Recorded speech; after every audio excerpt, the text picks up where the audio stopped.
ঝালকাঠির কাঠালিয়া উপজেলা বিএনপির কেন্দ্রীয় নির্বাহী কমিটির ধর্ম বিষয়ক সম্পাদক রফিকুল ইসলাম জামাল বলেছেন, শেখ মুজিবুর রহমানের পরিবার একটি চোরের পরিবার।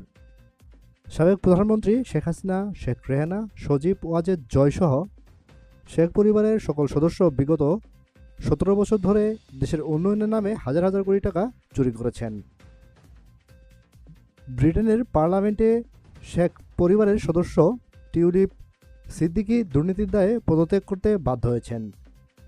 বিএনপি ঘোষিত রাষ্ট্র কাঠামোর মেরামতের ৩১ দফা বাস্তবায়ন ও বর্তমানে দেশবিরোধী ষড়যন্ত্রের প্রতিবাদী এ সমাবেশে আয়োজনে কাঠালিয়া উপজেলা বিএনপির ও সহযোগী সংগঠনের আয়োজন করা হয় এবং উক্ত আয়োজনে কর্মী সভায় প্রধান অতিথির বক্তব্যে তিনি এসব কথা বলেন।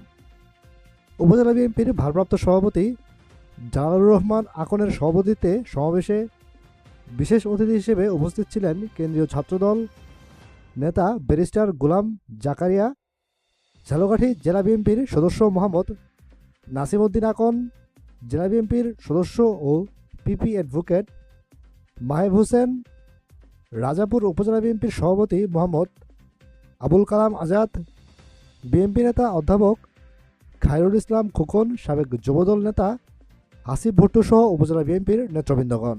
বাংলাদেশ জাতীয়তাবাদী দলের যে প্রাণ, সেটি আপনারা।